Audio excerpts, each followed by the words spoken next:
Senhoras e senhores, estamos começando mais um Apartamento 406. Eu sou o Script, estou aqui com a Bebel e com o Fábio Yamada. Quase que eu falei Mauro, eu tava lendo aqui.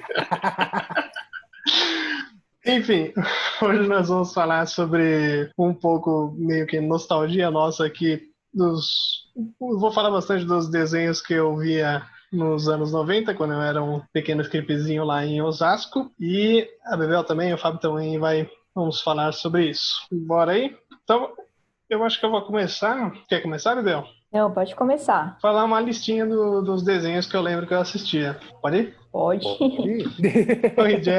Tom e Jerry, Pernalonga e Patolino, tinha aquele do Papaléguas.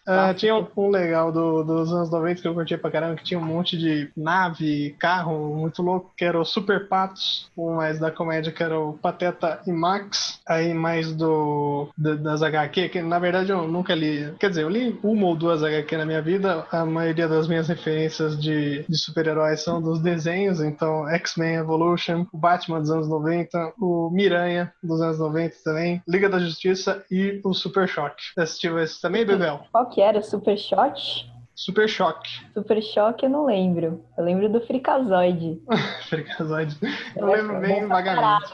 Eu lembro que eu ia com o cabelo bagunçado na escola, falava que eu era o Freakazoid. Ah, é? Esses Super Patos que você falou é aqueles que eles tinham um time de hóquei? Isso, é exatamente isso. Aí No Mighty apertavam. Ducks. Tinha um muito bom também, que era o Mighty Cats, perdão, SWAT Cat, que eram uns gatos também, que eram dois irmãos, um gordinho, mais magrinho, que Acho eles que eu também lembro tinham suas aventuras aí. vagamente desse.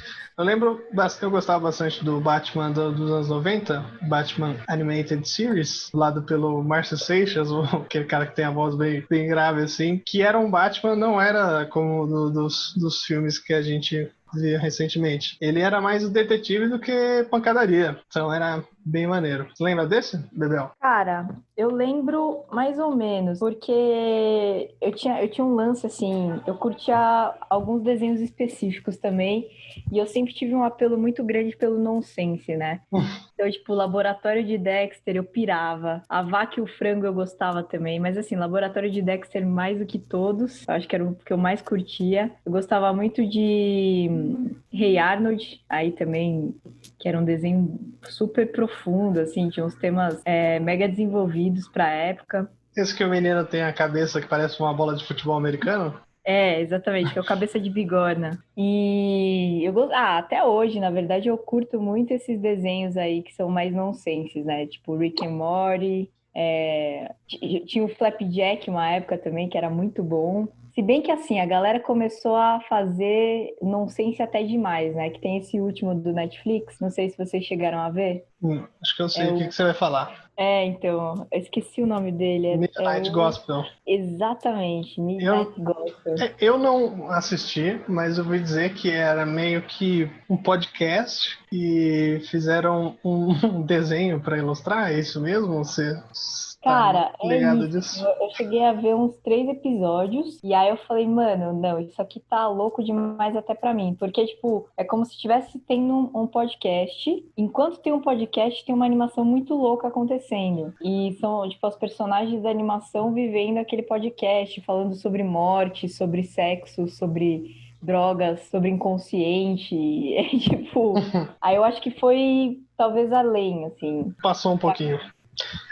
Bom, eu sou um pouco mais velho do que vocês, né? O dobro da idade, eu acredito, quase. Então, os desenhos que eu assistia eram Scooby-Doo, os Flintstones, que mais? Aquele da família, os Jetsons, Caverna do Dragão. Apesar que muitos desses que você está citando a gente via também nos anos 90, Sim, passava meio que exatamente. reprisado assim. Lembro de ver bastante um que era antiguinho, Caverna do Dragão, mas tinha os outros mais antiguinhos. He-Man. Você citou He-Man, não, o Fábio. He-Man, a She-Ra, olha isso, Jesus do céu. Thundercats passava bastante. Thundercats, cara. É que, tipo, eu Thundercats, acho que o ó. desenho, ele acaba sendo uma parada muito infinita, vai, que nem a zoeira, de certa forma. Mas o que eu quero dizer é que Tom e Jerry é antigaço, né? Sim. Se você pegar os Animaniacs, que sei lá, deve ser da década de 90 também, e você vê hoje em dia, tem várias coisas loucas que fazem sentido ainda, né? É. Eu tava pensando agora aqui, eu tenho a impressão que nessa época os desenhos eles tinham vários tinham a moral, né, a moral da história, não sei o quê, e com o tempo parece que isso foi se perdendo, caindo muito pro nonsense aí que a Bebel citou. Então, não acho. Eu acho que, na verdade, os desenhos interessantes dos anos 90 e os de hoje em dia, eles ainda trazem esse discurso, essa discussão do que é certo, do que é errado. Porque se você pegar A Hora da Aventura, apesar de ser um desenho novo, nonsense, ele traz bastante isso. Mas E ele constrói algumas coisas e tal. Ele, como muitos outros, ele é feito para criança, que esses eram feitos para crianças, né? E apesar que alguns mais antigões tinham muita parada, né? Os caras fumando, tiro, porrada e bomba, que era basicamente então. isso. E esses de agora não me parecem ser feitos para criança, é mais para os jovens. Então, é uma discussão bem louca, viu, Scripa? Porque passa, tipo assim, A Hora da Aventura. A Hora da Aventura passa no Cartoon Network, que é um canal para crianças. E teve uma época do Cartoon Network que tinha o Adult Swim, que era a parte do Cartoon Network voltado para crianças, para Mas adultos. eu acho que voltou. Tinha o Frango Robô, que é muito bom. Não, ele acha que voltou. Voltou o o Adult Adult Swim. Swim. Voltou. Eu tô ouvindo mal, gente. Foi mal. Tudo bem. Mas tinha o Frango Robô, tinha o... Como é que era? Não sei o que, Costa a Costa. Tinha um advogado, alguma coisa. Esse mesmo. Mas esse tinha um horário, né? Eles passavam, sei lá, 11 horas, meia-noite. Esses outros desenhos, A Hora da Aventura, tem outros que eles, não sei se eles são feitos mais para molecada mesmo. Né? Gente, pelo menos e acabam. o South Park? Então, esse é o ponto. Eu acho que a gente vai chegar nos desenhos adultos. Porque, por exemplo, você pega o Space Ghost Costa a Costa, que é do Adult Swim, que é esse do advogado aí que você tá falando. E tem o Show de Braque também, que também passou depois. Laboratório Submarino, Aquatim. Era Harvey o Advogado, o que você estava querendo lembrar. Enfim, esses desenhos, eles pegaram desenhos antigos e reformularam para serem mais adultos, né? De certa forma. Redublaram? Agora, redublaram. Eles fizeram como se fosse uma nova montagem. Ah, sim. É muito bom. E vocês acham que essa virada foi com South Park ou não? Acho que não. Vocês acham que foi antes disso? Deixa eu ver aqui que tem um desenho que chamava Beavis e Butthead, que passava na MTV. Eu não vi tanto, mas deixa eu ver a época aqui que ele foi lançado. Eu acho que foi depois, mas eu não tenho certeza. Tinha um Garoto Enxaqueca também. Foi lançado em 93. Mas eu também estava pensando aqui outra coisa, que para nós aqui no Brasil, a gente tinha na cultura que desenho é para criança. A gente pensava dessa maneira aqui. Tanto que alguns animes animes que no Japão eram para os adultos, aqui eles eram reformulados. Então tinha um desenho lá que o cara fumava, aí aqui no Brasil eles mudaram para colocar um pirulito na boca do cara em praticamente todo o tempo. Qual que é esse? Esse, se eu não me engano, é One Piece. One Piece. Porque tem Cowboy Bebop, Evangelion, que são animes antigos que eles aproveitam dessa linguagem mais profunda, mais adulta e tal. Mas eu acho que de desenho tudo começou com Simpsons, porque os Simpsons é de 89. Tem razão. E aí South Park é um pouquinho mais velho, South Park é de 97. Então os Simpsons inaugurou... Não, o Simpsons é mais antigo, eu acho. Não, é de 89. 89. Então o Simpsons é o campeão, mas também entre os do South Park e os Simpsons tem o Beavis e Butthead, que era um desenho bem doideira que passava na MTV, que é de 93. Bom, só uma curiosidade. Primeiro filme que eu assisti no cinema foi uma animação, Bernardo e Bianca. Eu adorava esse filme. do Ratinhos. Antes do Fível. Sabe que todo mundo fala, o primeiro filme que eu vi no cinema, eu não lembro qual foi o primeiro filme que eu vi no cinema e que eu me lembro, né? Meus pais contam que eu acho que eu era bem pequenininho, eu fui assistir, eles me levaram para assistir, acho que é O Príncipe no Egito, Príncipe do Egito, mas eu não me lembro de nada do que aconteceu. Tô me sentindo tão velho. Nossa, eu lembro que o primeiro filme que eu lembro de ver no cinema foi Mulan. Mulan. Eu tô me sentindo muito velho. Foi um filme que eu Não se sinta mal, Fábio. Mas, gente, eu acho que assim, se a gente pegar essa linha do tempo aí, Simpsons, aí depois vem South Park, aí depois vem Family Guy, que é do Seth MacFarlane, e daí ele começa a fazer um monte de bagulho louco, né? American Dad, The Cleveland Show. Aí eu acho que aí começou a ter essa busca por desenhos mais de adultos mesmo. E também, nesse miolo aí, Futurama, né? Futurama. Futurama é dos mesmos produtores de Simpsons, né? Olha aí. E aí, mas assim, tipo, depois dessa onda aí que a gente vê surgindo, tipo, Flapjack. Flapjack é um desenho pra criança, mas se você pegar pra ver, você fica encantado primeiro com a animação em si, e depois com os assuntos, né, que são abordados e tal. Tem um humor um pouco ácido. Eu acho que o lance é bem exatamente em como você passa essa mensagem, né? Uhum. E a gente vai entrar também numa coisa do politicamente correto e do politicamente incorreto, se a gente for pensar em todos os desenhos, né? Essa Mas isso muda com o tempo. Isso, às vezes, um desenho que você vai assistir de muito tempo atrás é completamente politicamente incorreto, né? Exatamente. Principalmente na parte das minorias, do empoderamento feminino e tal. Então, até os Flintstones, né? Coitada da Beth. Que ela fica em casa? Não lembro. Sim, o papel da mulher é ficar em casa. Engraçado que eles comemoravam o Natal, né? Nos Flintstones, né? Ou no Scooby-Doo, né? Que as meninas eram sempre, né, a coitadinha que precisa de socorro, né? Então, e é muito louco, porque assim, a gente pega, por exemplo, BoJack Horseman, que é uma animação que tá no Netflix, e assim, eu recomendo pra caralho. É uma animação para adultos, totalmente. E mesmo o BoJack Horseman, que começou, tipo, sei lá, em 2014, mais ou menos, passa por transformações e por discussões morais do personagem que são muito profundas de fato, assim. E aí a gente pega Tuca e Birdie, que é uma animação que também tem no Netflix, e é de uma das desenhistas, se eu não me engano, ela vai fazer um desenho, que é a Lisa Hanover. Ela vai fazer um desenho que é voltado, assim, para discutir o empoderamento, a amizade, a sororidade, a amizade entre mulheres, e tem uma linguagem divertida também. Ou seja, de fato, os desenhos estão evoluindo para aglomerar toda essa nossa discussão de hoje em dia, assim, né, de direitos, de feminismo, de minorias. É muito legal isso, essa evolução. Sim, sim.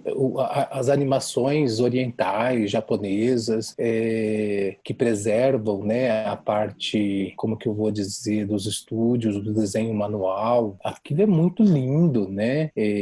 Independente da evolução dos desenhos, eu acho que a animação é um universo completamente diferente e tão vasto de tipos de animação que me fascina. O traço de cada um, né, varia muito, mas aí o que eu volto a falar, os traços muitas vezes são umas paradas meio que deve ser até assustador para algumas crianças, alguns desenhos que foram citados aí, esse Flapjack, ia falar aqui, mas não vem ao caso, mas um que pode ter começado um pouco essa parada do traço mais maluco, pode ser que tenha sido o Coragem, o Cão Covarde, né? Cara, eu ia falar dessa parada aí, porque era assustador, velho. Eu não assistia, não. Gente, o que é isso? Eu não sei. Não, é um desenho. Eu assistia porque eu tinha essa pira, assim. Eu curtia muito desenho, ilustração e tal, desde pequenininha. Então eu via, mas assim, era muito adulto pra galera. É um desenho de um cachorro que ele se comunica com seus donos, né? E eles meio que moram numa fazenda longe de tudo, assim. E eles vivem em situações muito sinistras nesse lugar. Tipo Aparece, de terror, assim, é isso? Aparece monstro, fantasma, e aí o cachorro protege os donos dele, que é um casal de idosos. E ele vira um monstro, é isso? Não, ele protege. Ele é um cachorro, ele continua sendo um cachorro. Sim. E o que me perturbava nesse desenho é que acho que num dos dentes do Coragem mesmo, tem um furo gigantesco redondo e dá uma agonia aquilo. Então, e você pega, por exemplo, Coragem e o Cão Covarde, ele é mais antigo, né? Depois a gente tem, tipo, o Billy Mandy, que é As Terríveis Aventuras de Billy Mandy, que também tenta trazer essa coisa mais tétrica, essa coisa, né, da morte. Enfim, são assuntos que você começa a trazer para o universo infantil de uma forma muito, muito louca, né? Porque o Billy Mandy tinha a morte era uma das personagens. Então também é uma forma de introduzir alguns conceitos para as crianças, né? Será que é uma maneira boa de se introduzir algumas coisas? Bom, não sei. Sim, eu acho que sim, cara. Gente, eu vou falar de um desenho que eu assisti depois de adulto, mas que é voltado para crianças. É um desenho oriental, japonês, que chama Sailor Moon, é de 91. E apresenta um universo gay, de personagens transgêneros que mudam de gênero e com a maior fluidez, mas direcionado para crianças mesmo, né? Vocês estavam falando de inclusão, essas coisas. Esse seriado, em 91, falando sobre isso, liberado para criança, isso é um marco, uma modernidade que sem igual, na minha opinião. Nossa, eu não tinha reparado nisso do Sailor Moon. Eu via quando eu era criança, assim como Cavaleiro do Zodíaco e Dragon Ball Z. Dragon Ball Z não tinha nada disso, era mega diferente. Uns conceitos bem conservadores, de certa forma, apesar de trazer... eu curtia muito. Dragon Ball Z eu acho que era um dos desenhos que eu mais curtia, assim, como Sakura Card Captors, em termos de anime, né? Mas eu não lembrava que trazia essa temática. Mas, por exemplo, Cavaleiros do Zodíaco, Fábio, também tinha, de certa forma, essa coisa mais transgênera em alguns personagens, tipo Afrodite. E eu não sei até que ponto isso foi uma criação do Brasil, da dublagem brasileira. Sério? Sério. Bom, o Sailor Moon tinha personagens que eram cantoras, tal, tanto que tinha o trio Amazon, que na verdade eram umas vilãs e de repente não era mais, e elas mudavam de sexo simplesmente no meio do desenho. E porque não gostavam, né? Elas não se identificavam com o sexo masculino e de repente resolveram se vestir de mulher. Não lembrava desse desenho, não. Você citou Dragon Ball, Bebel? Eu me lembro que um belo dia eu tava assistindo Dragon Ball antes de ir pra escola, e aí de repente entrou aquela música do... E entra a voz, acho que era o William Bonner, foi um fato marcante aí. As Torres Gêmeas foram atacadas, não sei o que, não sei o que. E infelizmente ali no dia a gente não pôde ver o que aconteceu no Dragon Ball. Mas você sabe que isso aí... Não, calma. Porque isso aí eu acho que é uma grande mentira coletiva. Todo mundo acha que tava vendo TV Globinho e não tava passando TV Globinho. Como você sabe? Eu acho que já era tarde, na hora do almoço. Porque esse é um assunto mega discutido, assim, entre as pessoas. Todo mundo fala, não, eu tava vendo TV Globinho e apareceu, mas não aconteceu isso. A gente tava na escola quando de fato aconteceu. Mas você estudava de manhã? Eu estudava de tarde. Deixa eu ver aqui, ó. Na Torre Sul. Não, sério. E todo mundo tem essa impressão, cara. Eu acho que é uma verdade coletiva, hein, Bebel? Deixa eu ver aqui. Eu acho que foi na hora do almoço, gente. Então, é só o horário mesmo.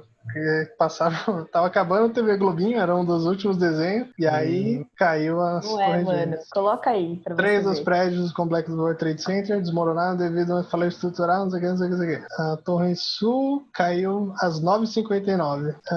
Então aqui deveria ser 10h59. É quase o horário do almoço. A Torre Norte desmoronou 10h29. 11h30. Eu lembro que eu estava em casa. Dragon Ball Z não foi interrompido em 11 de setembro de 2001. Onde você tá vendo aí? Tô vendo aqui uma matéria do Omelete. Porque muitas pessoas relacionam Dragon Ball Z com... Quer ver?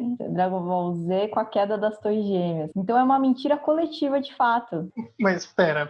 Não, está...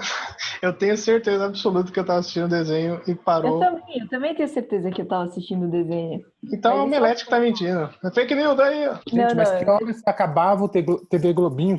Acabava meio que... A Globo teria interrompido um episódio-chave da série Dragon Ball Z para noticiar o caso. O tema voltou a ser discutido e virou um dos mais comentados no Twitter. Muitas pessoas acreditam que a emissora cortou o momento em que Goku conseguiria atingir o nível de Super Saiyajin 3 no duelo contra Majin Buu. Só que tudo não passa de um grande exemplo do efeito Mandela, fenômeno em que, de forma resumida, um grupo de pessoas tem certeza de que algo aconteceu de determinada forma, mas não passa de uma memória falsa. Cara, isso é muito louco. Por isso que eu falo, tipo, que é uma mentira coletiva. O anime era exibido na Globo dentro da atração Bambuluá, apresentado por Angélica. Segundo o jornal Folha de São Paulo daquele dia, o programa começava por volta das 9h20. Dragon Ball Z era um dos últimos desenhos previstos e costumava ir ao ar perto de 11h15. A primeira torre World Então Trade tá Center... certo, Bebel, porque se a torre caiu 11 horas... Não, então, a primeira torre foi atingida por volta de 9h45. Que até 10h45 aqui, né? Que Nova York... Então, o plantão da Globo demorou menos de 15 minutos para entrar no ar, cortando a atração Garrafinha, que eu não lembro nem o que é. Eu tenho certeza. O Omelete tá mentindo. Eu tenho certeza absoluta que eu tava assistindo com meu irmão. Eu tô vendo no UOL. E cortou tudo, Fábio. Não tenho essa memória. E você que tá ouvindo a gente, onde você estava quando as Torres Gêmeas caíram? Você também estava assistindo Dragon Ball? Comenta aí no nosso Ou você também Instagram. achou que estava assistindo Dragon Ball? Ou você tem certeza que estava assistindo Dragon Ball? Cara, você. Gente, eu vou falar pra vocês, eu nunca assisti Dragon Ball Z. Eu não tenho a menor ideia do que é esse desenho. Pra mim era uma confusão de bolas, de poderes, que eu não entendo nada. Nossa, era muito bom, Fábio. Resume aí, dá a sinopse pro Fábio, pra ele que nunca viu. Eu vou resumir pra você. É uma criança vinda de outro planeta, começa a se desenvolver aqui e tem que ir atrás de 7 bolas do dragão pra restaurar o equilíbrio na Terra. Olha, eu não li em lugar nenhum, hein? Porra! E ele tem rabo. Gente, sabe um desenho que eu adorava? Chamava Marco Polo, dos Pirineus aos Apeninos. Como é que é? Dá a sinopse pra gente aí, que eu nunca viu. Era um menino órfão que ia atrás dos pais deles e era um melodrama gigante. E ele sofria, o diabo, todo capítulo era de chorar. E eu adorava. Esse eu nunca vi também, nem ouvi falar também. Ai, era muito engraçado. O que mais de coisas, como eu vou dizer, incoerentes que vocês acham, assim, inusitadas de desenhos que vocês lembram? Então, sabe o que eu ia falar? Eu ia falar que, assim, tem desenhos e desenhos em termos de narrativas, né? Que eu acho que é uma coisa que pega bastante. A gente pega, por exemplo, a narrativa do Rick and Morty. Um episódio tem a ver com o outro. É uma história que é contada. E tem muitos outros desenhos que utilizam o recurso de cada episódio tem um começo, meio e fim. Então, é uma estrutura que a gente percebe também de séries, né? Que são aplicadas para os desenhos. E depende de quanto... da profundidade do desenho, no sentido da narrativa mesmo, de quanto ela foi pensada, a gente consegue ver a diferença de um desenho para outro desenho. Porque tem desenhos que acabam até, principalmente nos anos 90, eu lembro que, tipo, de ver um desenho ou outro que uma coisa não fazia sentido com o que já tinha sido falado, enfim. São coisas que atualmente não se vê tanto, essa falta de coerência mesmo, dentro da narrativa. Acho que isso até dentro das séries mesmo, né? Tem alguns furos que tinha antigamente nas séries, e hoje acho que como a gente tem acesso muito mais fácil às séries, você assiste quando você quiser, os desenhos também você assiste quando você quiser, você não tem que entrar no horário da TV para assistir, você acaba assistindo mais vezes e um erro pode ficar muito claro, né? Uhum. Não, e tem o papel do continuista também, né, Scripa? O continuista, a gente pega filmes e desenhos, porque tem continuista para desenho também. Eu acho que tem, né? Na verdade, eu não sei se... Não, tem sim. Tem que ter. Tem que ter, exatamente. Tinha um desenho que era tipo o Denis Pimentinha. Eu acho que era Denis Pimentinha, só que tinha um Denis Pimentinha loiro e tinha o Denis Pimentinha do cabelo preto. Eu gostava mais do cabelo preto, que ele era mais doidão, talvez. Um desenho que eu lembro bastante era o do Super Choque, que eu acho que em breve vai ganhar um longa-metragem aí em live action. Não sei se é boato, se vai rolar mesmo. Que ele é um herói da DC e ele obviamente controla ali a energia elétrica e tal. Ele acaba em alguns episódios entrando na Liga da Justiça. E ele é ele é um moleque do ensino médio, ele não é descolado nem nerd, ele é um meia-meia ali. E numa briga de gangues ali, vários vazam um elemento químico ali e cada um vai tendo o seu superpoder. Então, ele vira o Super Choque, tem outro cara que é mais um vilãozinho, vira meio que o Tocha Humana e vários outros mutantes. Super Choque. Nossa, mano, eu até lembro desse desenho, cara. Passava no SBT. Ele tinha, eu lembro que ele tinha, era um moleque negro, não era? Sim, ele mesmo, o Virgil Hawkins. Legal, cara. E vai virar live action? Parece que vai, tinha uns boatos aí. Gente, e Caverna do Dragão? Vocês chegaram na polêmica do Caverna do Dragão? Não? Vocês viveram isso? Não? Ah, eu assisti, eu lembro que passava, que era o desenho do demônio, né, que ele não podia assistir. Mas tem aquela teoria, né, que não tem final, tem um monte de teoria, mas o que eu ouvi, o que eu aceito é que a Caverna do Dragão, como se foi feito baseado, né, nos jogos de tabuleiro de RPG, né, no Dungeons and Dragons, e não é pra ter fim mesmo, é ter as aventuras ali, e o Mestre dos Magos é o mestre que vai guiando a aventura, cada personagem tem a sua classe dentro do RPG. Qual que é a polêmica, Fábio? Do episódio final, que nunca foi rodado e que, na verdade, o Mestre dos Magos, na verdade, era o Cavaleiro... Ai, não, esqueci o nome do ruim. Eu também esqueci. não lembro. É que tinha um chifre só. Não, era o Cavaleiro da Noite, do Mal. Ah, não sei. Eu sei que era o ruim. E, na verdade, era a mesma pessoa. E eu achei isso fantástico. E que, na verdade, as crianças todas tinham morrido na montanha-russa e que nunca iam voltar para casa delas. Eu achei fantástico esse final, mas nunca aconteceu. É meio pesado pra criançada, né? É Vingador o nome do personagem. Ah, sim, Cavaleiro Vingador. Isso, Vingador. Gente, eu tava vendo aqui uma lista de desenhos e aí eu queria relembrar também As Aventuras de Tintim, que era muito bom. Grande Tintim. Doug Funny, cara. Eu acho que eu aprendi a amar com Doug Funny, assim.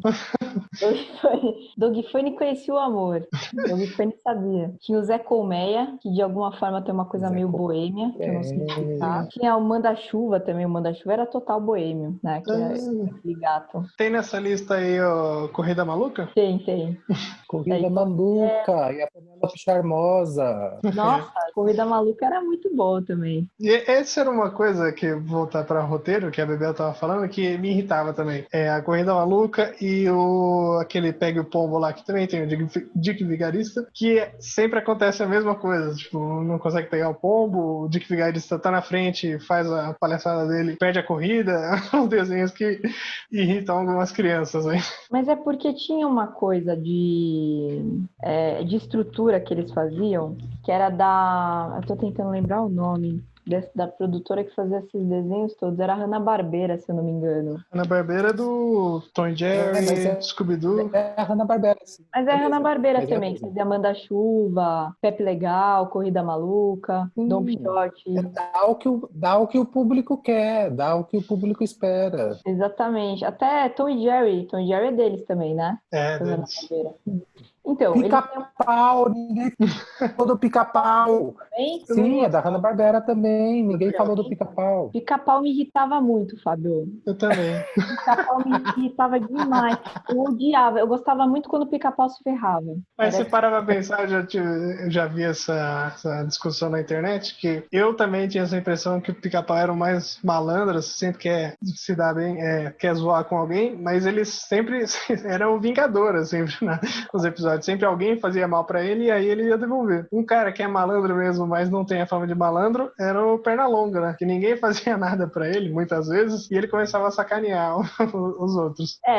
O Pernalonga era malandro de verdade. Era um malandro que come quieto, né? Uhum. Lembra do episódio clássico do Barbeiro de Sevilha? Esse é muito bom. Nossa, eu lembro também. E tem o Pink Cérebro. Pink Cérebro. Pink Cérebro, eu não sei se é do Hanna-Barbera. Acho que não. Acho que é do mesmo time ali do Animaniacs, do... Galera, Exatamente. eles... Pink e o Cérebro Ninguém falou da Turma da Mônica. Verdade, tinha alguns desenhos. Vou te falar rapidinho do Pink e o Cérebro, que eles são a definição mais usada para aquela dupla cômica, né, do Branco e Augusto. Um que é o mais sério, não perde a pose, e o outro palhaço que é o atrapalhado, o que sempre perde a pose, sempre arruma a confusão. Faz sentido, é uma criação do Steven Spielberg também, né? O quê? Ah, é? Pink e o Cérebro. Ô, louco. Sério? Sério, com E não tem certeza. família nesse desenho? Não tem Freakazoid. família? Freakazoid eu sei que deve ser de alguns produtores também meio parecidos. Freakazoid, deixa eu ver. Nossa, do Spielberg mesmo. O Freakazoid também é do Steven Spielberg, sabia? Porque o Freakazoid, ele tem uma linguagem também, que tem uma pegada meio Pink o Cérebro. Não sei explicar exatamente por quê. E aqui no Brasil foi dublado pelo Guilherme Briggs. Grande Guilherme Briggs. E o Guilherme Briggs aí é super conceituado no mundo da dublagem. E um abraço aí pros dubladores que estão ouvindo a gente também. Gente, eu vou falar de uma coisa, não sei se tem a ver com animação. Daniel Azulay. Ixi, cortou tudo, Fábio. Cortou tudo isso que você Vocês falou. ouviram falar de Daniel Azulay? Daniel Azulay. Vocês já ouviram falar de Daniel Azulay? Não. Não? Não. Ele fazia algumas coisas de ao mesmo tempo passar desenho e ensinar artes plásticas no programa dele. Era uma coisa bem doida. Eu adorava. Eu acho que passava na cultura. Tem cara de cultura mesmo. Mas muito antigo, muito antes de Castelo Rá-Tim-Bum.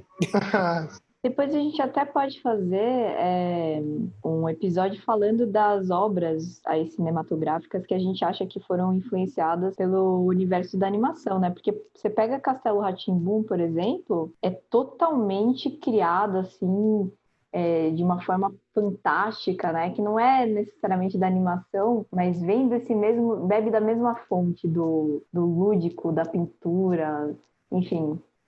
Castelo Rá-Tim-Bum Sítio do Pica-Pau Amarelo. Também. Um abraço pra Emília, hein? Emília tá querendo vender áudio agora, você viu? Como é que é? A Isabelle Drummond? Entendemos a piada, não entendemos a piada. Não, aquela é embaixadora da áudio aqui no Brasil, querendo vender áudio elétrico. Entendi. Eu tinha entendido áudio, não áudio. Não, áudio. Quer falar um pouquinho do Turma da Mônica? Eu lembro que eu tinha algumas fitas de VHS da Turma da Mônica. Tinha as histórias do Chico Bento. Eu acredito que o Maurício de Souza foi o pioneiro no Brasil, né, em relação a essa parte, tanto de revista em quadrinhos, quanto de animação. Eu acho que a animação, não vou dizer que ela surgiu com ele, mas ela surgiu para o grande público por ele. É a impressão que eu tenho. Talvez, com certeza, o mais bem sucedido, né? Um tempo grande, fazendo sucesso nos quadrinhos, e também aí migra para animação. Aí também teve o Turma da Mônica Jovem uns anos atrás, né? Com certeza o mais bem sucedido, né? Sim. Porque eu acho que aqui no Brasil, essa coisa até de quadrinho...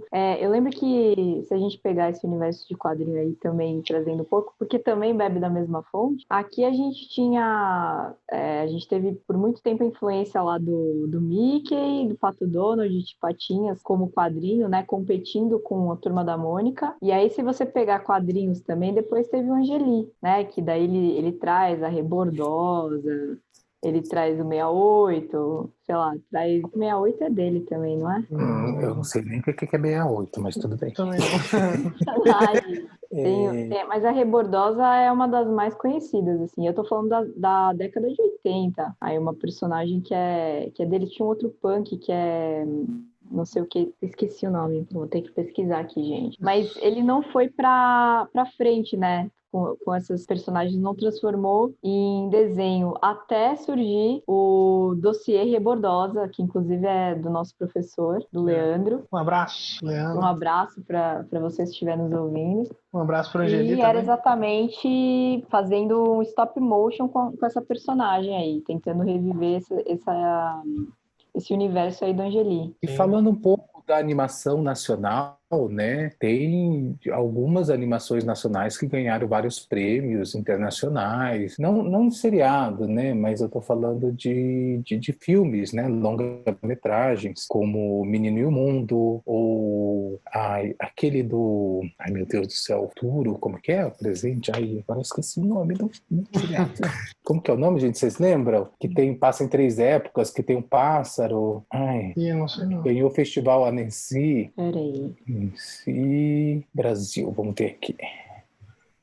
Brasil acho que ganhou 2 prêmios, né? Acho que foi o Menino e o Mundo e foi esse... Ai, Jesus do céu. Tito e os Pássaros. Não, Quito e os Pássaros não ganhou. Uma História de Amor e Fúria. Isso! Uma História de Amor e Fúria, e depois O Menino e o Mundo, e foram os que ganharam. E Tito e os Pássaros concorreu, e era um filme fantástico, mas acabou não ganhando, né? Isso deu um prestígio muito grande para a animação brasileira, né?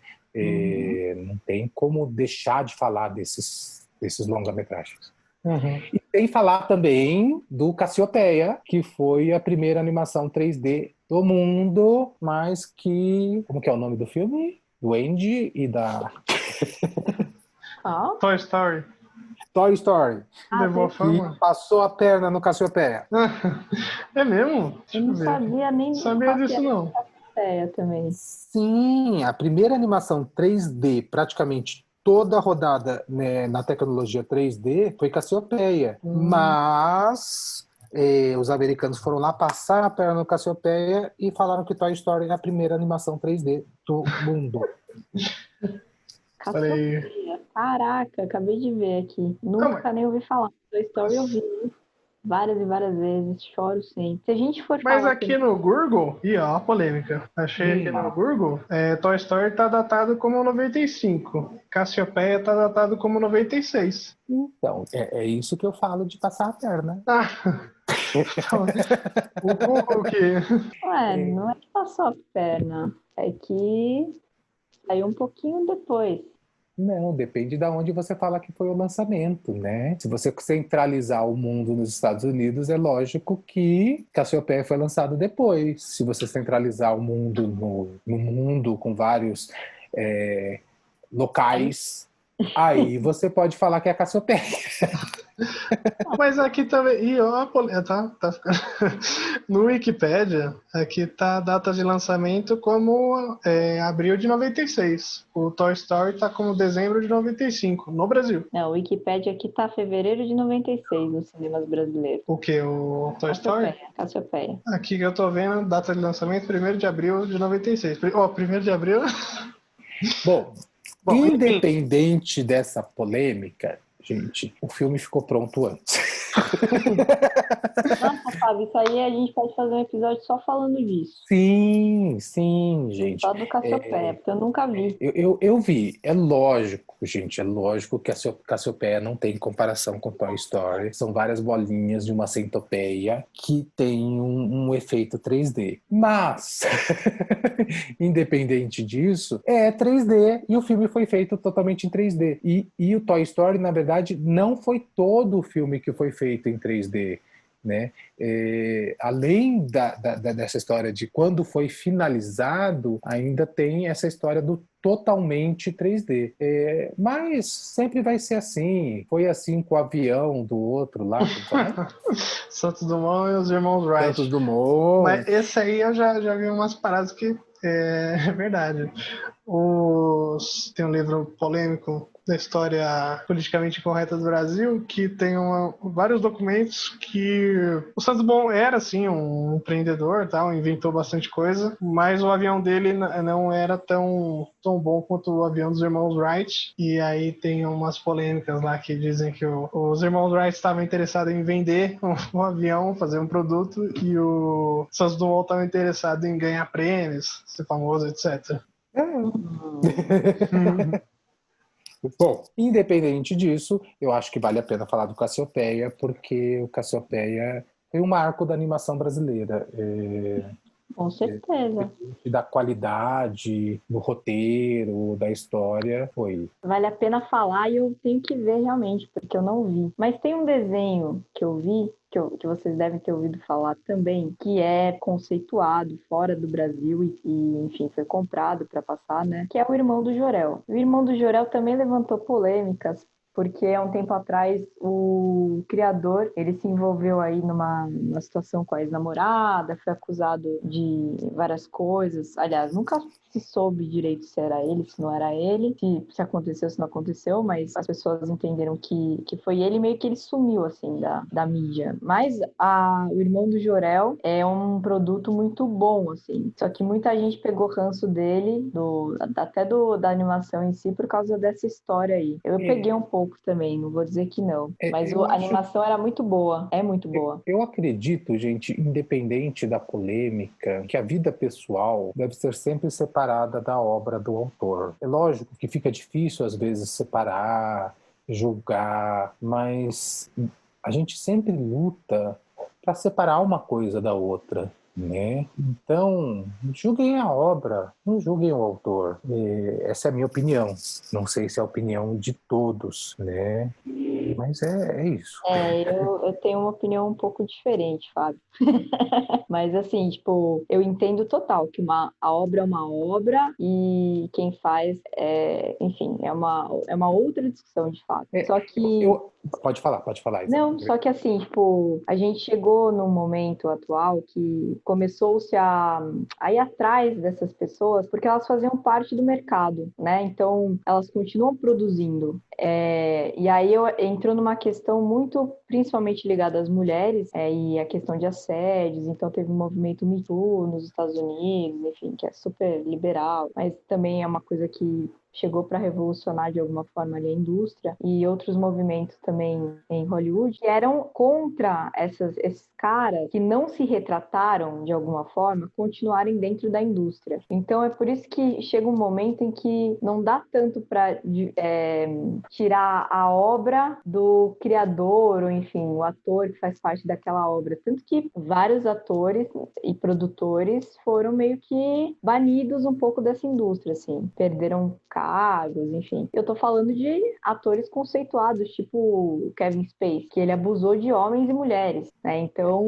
eu não sei até que ponto eu consigo mais separar a obra dos criadores, por assim dizer. Eu acho que, assim, essa é a minha opinião. É lógico que não é para ser aceita por todos. Eu acho que uma obra tá lá, é um recorte independente do juízo ou do julgamento que você faz daquela pessoa. Independente disso, é lógico que aquela pessoa vai ter as suas repreensões, punições depois disso, do que ela fez. Mas a obra ficou ali, está impressa, está filmada, está pintada, está de alguma forma documentada pro eterno, sei lá, pro quê.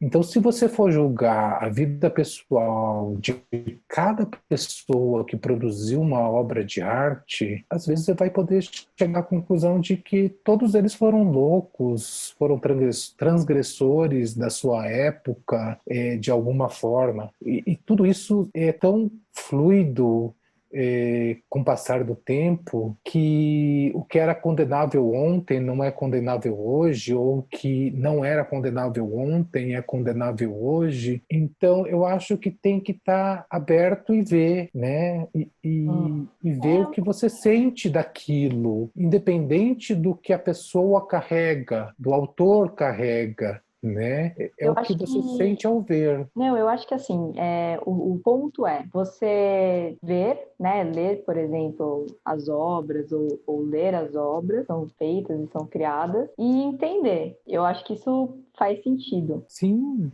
Mas sim.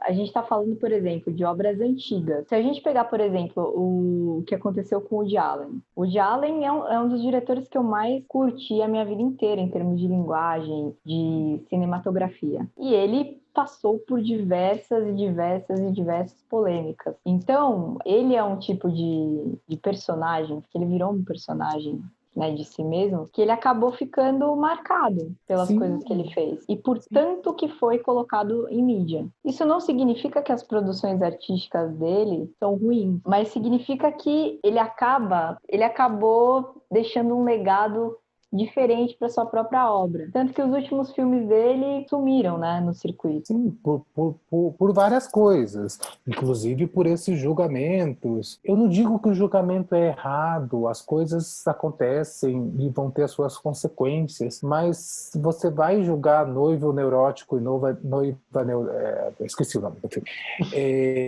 como um filme menor por causa disso? Não, é um filme fantástico, independente do que o diretor fez ou deixou de fazer.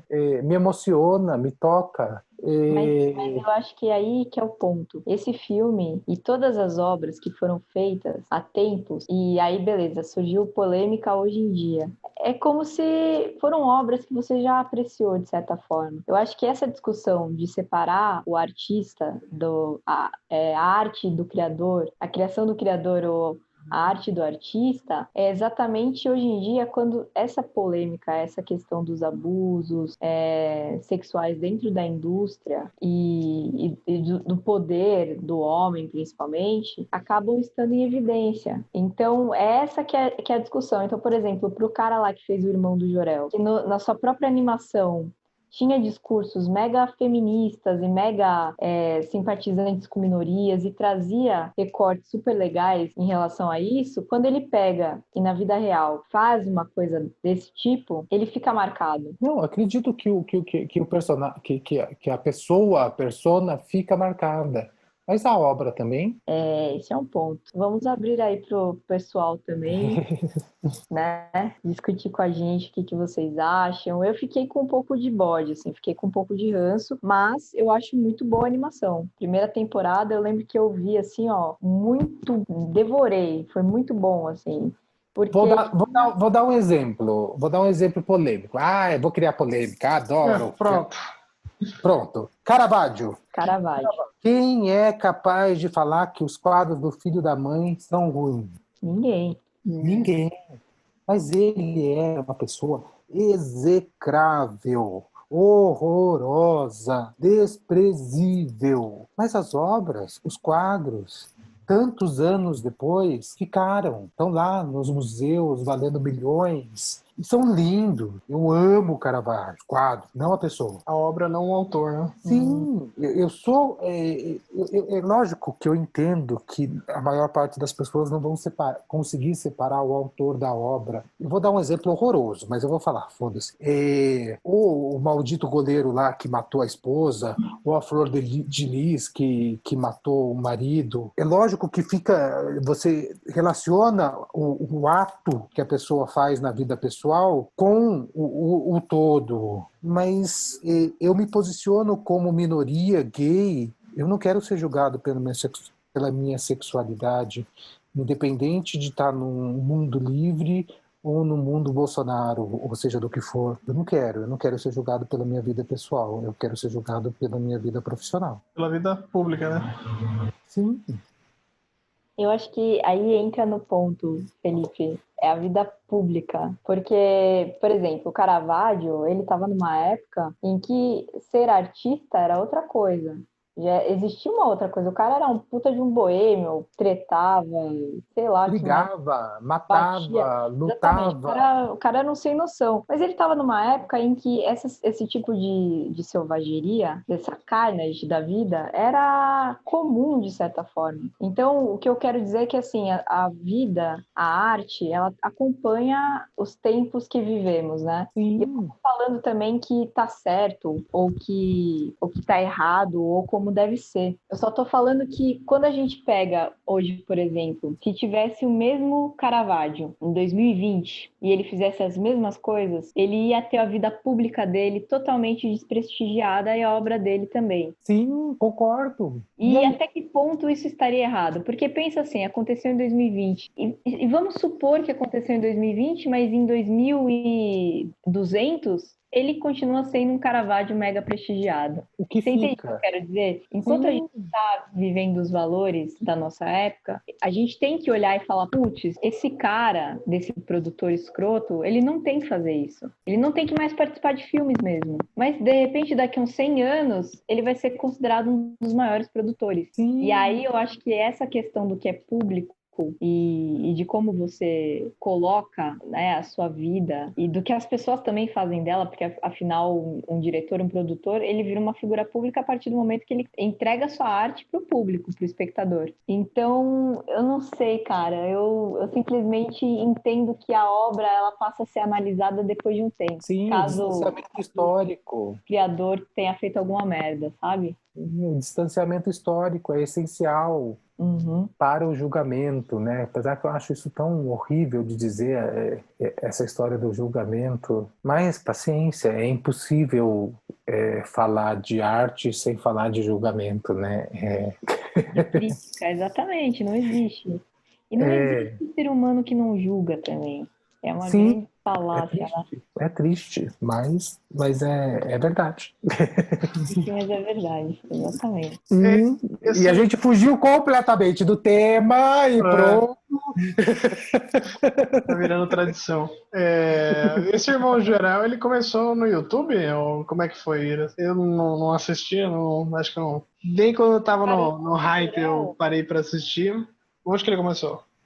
ele começou no Cartoon. Ah, no Ele Cartoon. vendeu um Cartoon, aí tem uns episódios dele no YouTube, e aí ele conseguiu vender, né? Primeiro ele conseguiu vender pro Cartoon, aí ele tinha disponível no YouTube, não sei se era porque estava disponível ou porque ele vendeu, enfim, eu vi tudo pelo YouTube. E depois ele vendeu pro Netflix, se eu não me engano, tá? Mas quase certeza que tem no Netflix Irmão do Jorel, que vale a pena assistir no sentido de animações brasileiras, assim, porque foi e é uma animação prestigiada. E é uma boa animação. Que bom. Animação. Quer ver? Deixa eu ver se tá no Netflix. E, Irmão do Jorel chegou na Netflix. É isso aí. e, e o Animamundi? Eu ia falar disso aí, né? O que vocês acham do Animamundi? Vocês já foram no Animamundi? Não? Participaram? Foram ver? Não, mas eu lembro que uma época, acho que um primo meu tava estudando animação, 3D, essas coisas, e aí sempre aparecia lá na minha voz, sei lá, uns DVD do Animamundi e tal. E eu lembro que eu sempre curti, tinha muita animação boa, tinha animação não só brasileira, né? Tinha animação do mundo inteiro, mas era um festival que tinha um prestígio, vamos dizer, né? E aí, Bebel? Oi. Nunca Animamundi. fui, Foi no Animamundi? Você já viu? nunca fui no Animamundi, mas não sei por que nunca fui também, porque é uma parada que eu sempre curti muito. Eu já fui no Animamundi. É muito legal. É muito interessante. Tem a animação do mundo inteiro. É como eu falei, né? A animação é um universo à parte. Ao mesmo tempo que é muito, como eu vou dizer, próprio do autor, né? Porque é muito íntimo, é uma coisa, é quase um filho, né? Porque você não precisa de ator, às vezes você não precisa de muitas coisas que acabam sendo um coletivo, acaba sendo uma coisa mais singular, e cada país tem o seu traço, cada país tem o seu jeito de fazer animação. É muito lindo isso de ver, né? É a minha opinião. você consegue ver a característica da origem daquela animação e detectar que existem tantas formas de se produzir um produto audiovisual que você fica fascinado. Nossa, bem bonito seu relato, Fábio. Bonito mesmo. E é interessante que, se você pegar o movimento das animações mais atuais, então Family Guy, Rick and Morty, mesmo BoJack Horseman, você percebe que tem mais de um roteirista, né? E como essas animações elas estão caminhando para um formato muito cinematográfico mesmo, né? De serem vários roteiristas, de série, né? Vários roteiristas, o episódio que tem um gancho, enfim, é cada vez mais parecido. É muito legal isso, muito louco. Falou? Olha lá, eu sendo polêmico de novo. Ai, Bebel, eu bebi um copo inteiro de uísque, eu vou ser polêmico, que foda-se. Eu pegar um whisky também. Eu não sei se eu gosto disso ser igual, não. Eu quero que seja diferente. Eu não quero que seja igual. Eu acho igual um saco. Vamos fazer uma animação então, Fábio. Eu sempre quis fazer animação, sabe por quê? também. Porque eu nunca quis depender de ator. Mas independente disso, tanto que eu fiz um curso de animação naquele curso, como que era? Curso... tinha fora do currículo, extracurricular. Isso, eu fui fazer de animação, não entendo nada da porra de computador, eu fui lá assistir. A única coisa que eu consegui fazer foi a bolinha pulando. Mas independente disso, eu acho que a pluralidade sempre rende muito mais coisas. Eu não sei se vocês conseguem ver os nuances de uma produção francesa, romena, coreana, russa, vietnamita, mas são formas de linguagem completamente diferentes. A noção de passagem de tempo é completamente diferente nesses filmes. E isso é de uma riqueza tão grande e que mostra pra gente que o cinema não precisa ser uma coisa só, o cinema pode ser tanta coisa diferente. Eu não sei, o que mais me fascina no cinema é que o cinema é a forma de arte que mais se aproxima da vida, né? Porque tem movimento. Então, e essa questão do movimento e o tempo são questões que identificam cada cultura de uma forma diferente. Então, é tão rico isso e tão diverso que a animação também reflete isso. É a mesma coisa daqueles professores nossos que davam a câmera para um índio fazer o filme deles, né? É um universo completamente diferente do nosso. É uma descoberta, é quase uma viagem à Lua. Não sei, Então, essa é a minha impressão. Mas pensa só, quando eu falo de tipo, um roteiro escrito a várias mãos, eu estou falando que isso pode ser um reflexo da cultura também.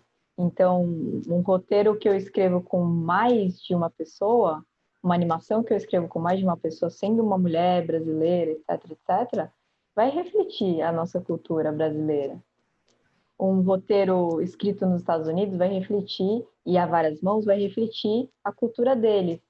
E se você pegar, por exemplo, esse formato que eu estou falando aí, né, de trazer vários roteiristas, etc., claro, tem países que não vão fazer, que não tem essa mesma cultura de fazer esse tipo de coisa. Mas eu acho interessante.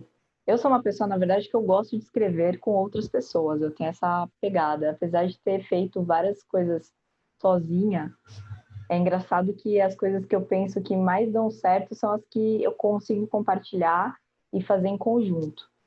Então, tipo, para mim essa coisa de, vamos fazer um roteiro a várias mãos, vamos colocar um pouco de cada mundo nisso, isso enriquece o universo. Isso deixa muito mais além de mim. Não é uma obra para mim, é uma obra para todos. Eu acho que isso é uma parada que eu tenho diferente de você um pouco, assim. Eu acho que... Não, eu concordo plenamente com você. Isso enriquece. Com certeza. Então vamos fazer um filme juntos, galera. Eu vou te mandar meu roteiro. Então é isso aí, a gente já falou um pouquinho dos desenhos da nossa infância aí um pouco, demos uma brisada e uma discutida. Se você quiser falar de um desenho que a gente esqueceu aqui, manda lá nos comentários na nossa postagem no Instagram, ou no blog, ou no Facebook, ou onde você achar a gente, um pombo correio, um telegrama, qualquer lugar desse. É isso aí. Estamos em várias plataformas, estamos no Spotify, no YouTube, no Deezer, no Google Podcasts, nas redes sociais, no Facebook, no Instagram, também no nosso blog, acha a gente lá, apartamento406.blogspot.com. E é isso aí, até a próxima, falou! Também estamos no seu coração.